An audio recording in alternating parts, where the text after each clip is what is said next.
வணக்கம் நேயர்களே. இன்னைக்கு பார்க்க போகிறது மீனராசி. மீனராசி அப்படிங்கிறது பார்த்தீங்கன்னா காலபுருஷனுக்கு 12வது ராசி. இது ஒரு நீர் ராசி. இதில் வந்து பார்த்தீங்க அப்படின்னா 3 நட்சத்திரங்கள் இருக்கும். என்னென்ன நட்சத்திரம் அப்படின்னா புரட்டாதி, உத்திரட்டாதி, ரேவதி.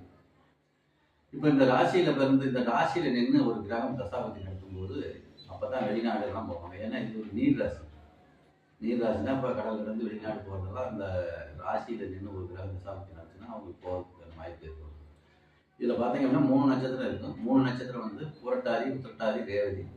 புரட்டாதி வந்து குரு பகவானோட நட்சத்திரம், உத்திரட்டாதி வந்து சனி பகவானோட நட்சத்திரம், இந்த ரேவதி வந்து புதன் பகவானோட நட்சத்திரம். இந்த ரேவதி நட்சத்திரத்தில் பிறந்தவங்க பார்த்தீங்க அப்படின்னா நல்லா அழகாக இருப்பாங்க.